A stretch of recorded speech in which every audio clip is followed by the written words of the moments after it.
Alyssa, thank you very much, I think, for a remarkable presentation. I think we can all agree that it was, some fantastic insights in there. I'm sure you heard a lot of the Alyssa's presentation also talk about why this is so important. Why is early years education and this development, why is it so critical? And the reason we focus on the why so much is because once you understand the why, then the how kind of becomes logical. And the why is probably the biggest question that we get, coming into our schools and perhaps the schools in Latin America, because when people walk into our schools or when they hear their programs about what they can do at home with their child, it seems so different from what they're accustomed to, that the question of why comes up a lot. So you've heard a lot from Alyssa, but I also want to take a behavioral angle to this, to understand really that if we think about the environmental context of how the world is expected to evolve in the next few years, and what that means for our children. I mean, what can early development really contribute from a behavioral perspective? So clearly, Alyssa talked about this, and I'm sure you've heard a lot of this in terms of how the world is changing, how there is so much disruption on the horizon, and there we're likely to see jobs disappearing to artificial intelligence and technology. Now, a couple of things we don't hear, right? We don't ever hear about the magnitude of the impact, and the assumption always is that this is something way in the future. The reality is this structural shift is happening right now. So I thought, well, let's look at a simple example. Let's look at digital media because it's familiar to all of us. So I took the example of Facebook, and I looked at a simple metric. I looked at how much revenue Facebook generates per employee compared to a regular television station. And Facebook generates 5 times as much revenue per employee as a traditional media company. What that essentially means is they need to employ 1/5 the number of people to actually generate the same kind of money. And this is actually likely to accelerate even more because we keep hearing about AI and technology. Of course, the places this is going to show up first is the companies that are actually driving this forward. So in the next few years, if you kind of read what futurists are writing, companies like Google and Facebook and others may actually take this ratio up to 1/10. That means they need to employ 1/10 as many people as a traditional company. Now, if you then think about that something like this is going to start to go beyond digital media into other industries as well. Alyssa talked about higher education, where companies like Udemy are already driving second and third tier universities out of business. And we start to think that this is going to impact us in a much more global kind of a way. You start to really understand that this is going to be something that is going to have profound impact. So what does that mean for the world that our kids are going to be growing up in? Right? So let me ask you a question. Does anybody here want to guess what is the most entrepreneurial country in the world? America? Okay. I wonder why Sweden, but but United States is the most common answer. It is correct that when you actually think about high-value entrepreneurship, you think about Steve Jobs and Jeff Bezos and Elon Musk, it's really the United States. But if you break down entrepreneurship into its most basic form, right? I mean, entrepreneurship is really a fancy word for self-employment. And if we look at entrepreneurship as self-employment, then it turns out, based on a World Bank study, that Uganda is actually the world's most entrepreneurial country. It's not what you would expect, right? But 1/3 of Ugandans are self-employed, right? Now, they're self-employed not because they're necessarily more entrepreneurial than anybody else, but they're self-employed by necessity, right? So again, in basic terms, the hot dog vendor on the street is an entrepreneur. The person selling fruits and vegetables on the side of the road is an entrepreneur. So you have all these self-employed people in Uganda as a matter of necessity. And this is a really important point. It's something that I can relate to because I grew up in a developing country as well. So when I was growing up in my father's generation, self-employment was really a way of life. It was not something that you said, look, I'm going to quit my fancy corporate job and I'm going to become an entrepreneur and it's going to be a big thing. Not really. He was a lawyer. If he needed to practice law, he needed to set up his own law practice. His friends were doctors. If they needed to practice medicine, they needed to set up their own clinics. Now, I'm sure many of you who grew up in developing markets can relate to that. They weren't big companies around hiring a lot of people. But obviously, as countries have developed, and you certainly see this in the developed world, where it's a general expectation, you go to university, you get recruited into a company, and that's really about it. But things are really likely to come full circle where self-employment is likely to become a necessity. It's going to go back to the time where it's no longer enough to go to university, get a degree, and wait for a company to show up and recruit you. So if we accept that really the structural decline in employment opportunities has already started and is going to accelerate, and that self-employment will become a matter of necessity, then what do you think is the #1 trait that our children will need to actually thrive in a world like that? Any guesses? Yeah, absolutely, right? And there can be many more, but the #1 thing that always comes up, you listen to anybody talk about entrepreneurship, the one commonality that you will always see is resilience. Right? Now, resilience is one of those things that's talked about and written about a lot. There's a lot of excellent books on how do you build resilience in children. They talk about, how do you not accommodate all their needs, you let them take risks, they let them make mistakes, and so forth. And all of that is valid, and I suggest you go to Amazon, find some top, rated books on resilience and actually read them. But I actually want to look at resilience more from a brain development perspective because that's really what we're talking about here today. So research has actually proven that children who are exposed to high-impact early years education have a vastly more connected brain. This is exactly what Elissa was saying. It's about the neural connections in the brain. And this vastly more connected brain is not really just about learning. It's not just about achievement. It's also about emotional resilience and well-being. And one of my favorite cases that come out of our family of schools all over the world is the Browder family, which was recognized by Bill and Hillary Clinton. The reason this is a very interesting case study is because 5 of their children went through our early development programs. They didn't go through the entire curriculum which exists. They only went through the early development. And if you read what they've been doing, there are 2 common things that come up. One, they were the youngest at something. They were the youngest lawyer, or they were the youngest journalist, or they were the youngest musician. And the second thing that pops up was that they're all very diverse. So again, going back to understanding that every child is unique. All of them went through the same early development programs, but they went on to do different things. But the reason this is such an important example of how early years impacts resilience is because of the little girl that you see in the middle. That was Christina. She was 5 years old. When she was 5, she was hit by a drunken driver. She spent a whole year in a body cast. Right? Now, imagine what that does to a child to not be completely immobile for 1 whole year. Now, her mother was determined to not let her fall behind in the early development program. So she continued to work with her. Eventually, she recovered and went on to become the youngest lawyer to graduate from Pace Law School in New York.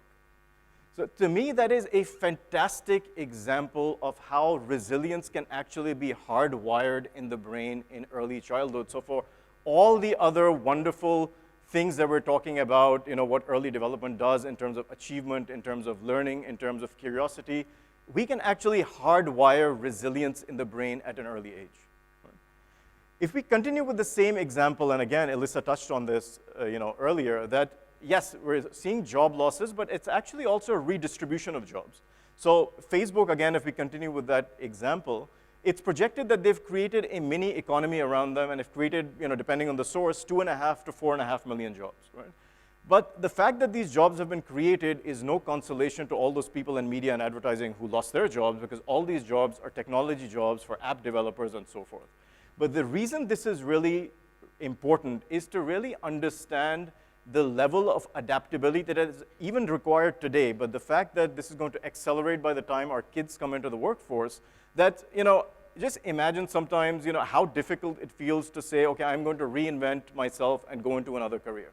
But reinventing ourselves, going back to Elissa's example of how our children are probably going to have 10 to 14 jobs in their lifetime, and they're likely to be in very different industries requiring completely different skill sets. So again, the implications of that are quite profound. Now, this is a bit the industrial, revolution that Elissa spoke about. Now, there have in fact been 4 industrial revolutions. The first one was in 1784 with the start of mechanization and steam power. The next one was in 1870 when electricity enabled mass production. Then in 1969 when, again, automation and computers started coming into play. And now the 4th industrial revolution that Elissa has written about as well, which is what we're going through now. The most interesting thing about all of this is that the gap between the 1st and 2nd industrial revolutions and the 2nd and 3rd industrial revolutions was 100 years. Since then, we've actually halved that time frame. The gap between the 3rd industrial revolution and the industrial revolution that we're going through now is only 50 years.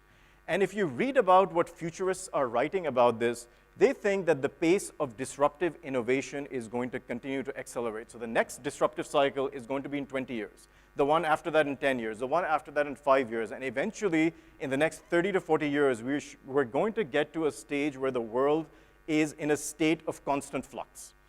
Things are changing constantly. There is disruptive innovation coming across everywhere. Now, that's fantastic for the development of the world, but again, if our kids are maybe in their late 30s or 40s at that time, mid to high career, and they're living in this world, well, what does that really mean for them, right? It means that they need to be adaptable and curious, but not just regular adaptable and regular curious. They need to be extreme adaptable and extremely curious. They need to kind of love learning new things all the time, which is why it's so important when we talk about how so many traditional schools just kind of drive the love of learning out of children by taking this one-size-fits approach to all the children, to actually, trying to force things on children that are boring or dull.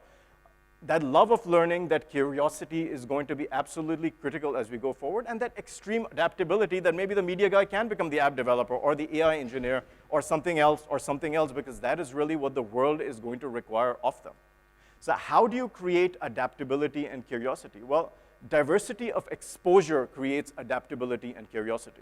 We see this in our schools. Alyssa sees this in her school. This is the reason that we teach our children, we teach the whole child, intellectual, physical, social. They read English, Arabic, French. They read Spanish. In other schools, they're learning Japanese. They're doing encyclopedic bits as diverse as, the great art masterpieces to mammals. Because it's really that diversity. You are hardwiring the adaptability and the curiosity inside of them. The same thing applies to physical. They're doing swimming, they're doing gymnastics, our kids do violin. And again, the children at masterminds, for example, they don't interact with one teacher. They're interacting with 5 or 6 different specialist teachers. Somebody comes in, teaches them French. Somebody else comes in, teaches them Arabic, then swimming, and so on and so forth. Now, it takes a good term for them to get accustomed to all this change, but after a term, they're set. They go from one teacher to the next, one program to the next, with ease. Again, this is about, and this is something we try to explain to parents, that it's not about just the skills. It's not that they're great swimmers and great violinists or great readers, but it's ultimately what is that doing to their development, and what traits are we embedding early on that are going to go forward with them for the rest of their life. And again, adaptability and curiosity, along with resilience, are going to be absolutely critical. The other thing, that we hear a lot about is that the future is all about collaboration. And that's absolutely correct, right? But the nature of collaboration is changing. I mean, when we say collaboration, often we think of that picture, people huddled together in a room, brainstorming, but increasingly, that's not what collaboration looks like. Increasingly, that's what collaboration looks like. People, individuals sitting in front of their screens in different parts of the world, connected with each other. We're all part of these massive electronic networks, Facebook, LinkedIn, Udemy, whatever it is. But if you really think about it, I mean, those are not deep connections. Right? I can give you an example. I remember when Facebook came out, it was great. We connected with friends back in school and college who would have never got in touch with before. But I remember a specific example where, a couple of years, after I got on Facebook, connected with somebody and, liking and sharing each other's vacation photos, I ran into her somewhere. Right? And we were all excited because we thought we knew everything about each other's lives. In 60 seconds flat, I ran out of what to say to her, right? Because I couldn't poke her or like her or give little one-liners on her photos. It's not a deep connection. And our kids are growing up in this world. That it's an increasingly disconnected world where we're connected to millions and billions of people through electronic networks, but those aren't real human connections. And again, this relates back to what Alyssa was saying about really, teaching those human values.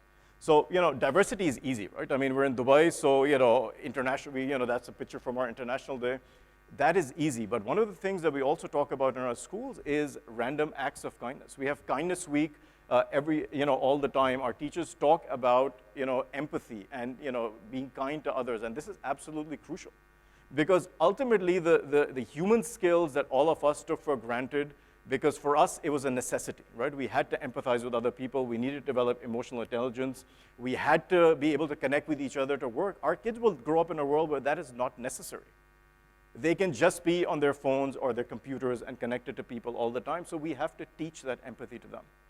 And if we then kind of bring this all together, another question we're asked all the time, right, that why do we need to get there faster? Because obviously the kids who go through our programs go through accelerated development. You know, you talked about the graduates who are, you know, some of the youngest at whatever they do. Why is this so important?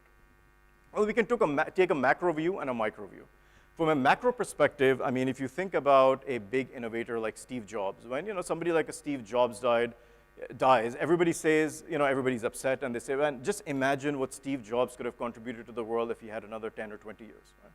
But the reality is that none of us really know how much time we have. So the only thing that we can control is, you know, we can't extend our lives, but we can actually get there faster. So what and I feel strongly about this because this has to do with what I aspire for my daughter. For what I aspire for my daughter is that when she's 20 years old, she understands with ease what I struggle to understand well into my 40s. And that's really what we want for all the students who come to Masterminds at all our global schools in Latin America and everywhere else, that they are able to get there faster, because ultimately, if we're talking about not a macro picture, but what it means for your children, our children, imagine the gift of another 2 decades to them. If they, you know, get into their early 20s, let's say they start a business, they go through the first few years of that Herculean effort, and they get through that, and by the time they get to their late 20s, the business is thriving and it's doing well. You know, imagine how much, what those additional 2 decades is going to do for their lives.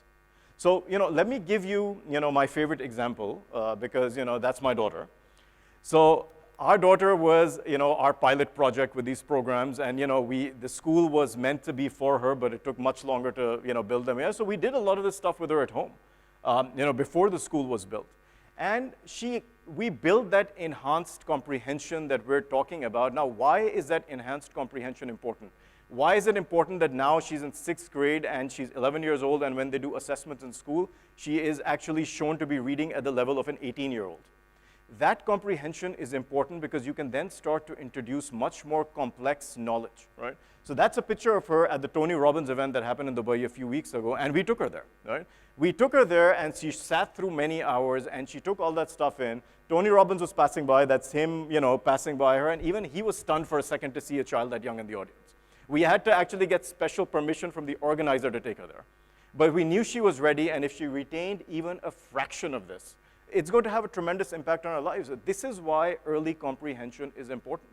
If we get them there faster, if we get those brains connected quicker, we can start to introduce success knowledge, all sorts of other things that they would otherwise not be ready to accept at a much older age. And by that time, when, you know, they have all these social influences, maybe they're less open-minded to learning them in the first place. And that's another picture of her actually winning the Young Innovators Challenge for Expo 2020.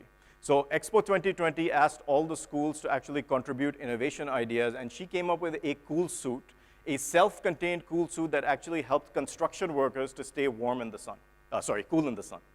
So her, you know, entry actually won the Expo 2020 Young Innovators Challenge, and it's going to be demonstrated at the visitor center. They're 3D printing the cool suit right now, and you will see a life-size 3D replica in the Expo 2020 center when the Expo opens.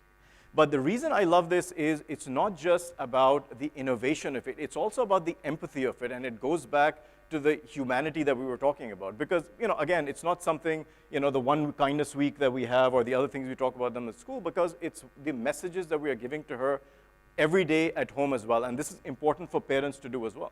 So she came up with an innovation because she looked at the environment, she saw all these construction workers working in 48 degrees Celsius weather outdoors, and she thought that she would come up with an innovation that can help them. It's an example of enhanced comprehension, of innovation with a lot of human empathy, all the things that we're talking about behaviorally that are going to be crucial for our kids. And again, I don't want to just be talking about her, right? So this is our graduating Picasso class from last year. It was our first KG2 class that graduated. Some of their teachers are here now. And, you know, we saw that just in the last year that they were with us, I mean, we were seeing this cascading skill set building up every year, but in the last year, I mean, their skills just exploded. And now that they're in big schools, we get messages from the parents all the time that, you know, they're the best Arabic reader in the class, or they're the best English reader in the class, or they're fantastic physically. And of course, the schools are trying to take credit for that, you know, 3 weeks in, but I mean, I think the parents understand that that was actually built much earlier. So it's not just about one child, and it's important to emphasize that because 5 years ago when we were launching this concept, we used to get the same question that Alyssa talked about. Say, maybe you just have good genes, right? So your kids are smart. And I was like, that's great compliments to our genes, but really it's been a lot of hard work. It's all about environment and early exposure. It's the environment and early exposure we create in our schools. It's the environment and early exposure that you can create in your homes, as we did in the beginning. Right? So ultimately, if we were to bring it all together, everything that Alyssa's been saying, everything that we're doing here, it's really about creating this upward spiral. That if we take this enhanced comprehension and this resilience and the tremendous curiosity and the adaptability and the love of learning and the human values and empathy. And we see this all the time. These kids, their skills start to cascade across different areas. They're good at swimming, so they get better at math. They're good at ball sports, so suddenly they pick up tennis. So you see these skills cascading, and eventually what this gets to is they get to become really confident, successful, and happy children. Our Picasso class, our KG2 classes, our kids are vibrant. One of the things that parents come in for tours, they notice and they say is that our kids are more vibrant, more confident, more happy than any other kids they see there because capable children are happy children. They're self-assured, they're confident, and that's what they're going to take forward into their lives. So that's a little bit I wanted to really share with you to sort of try to bring it all together.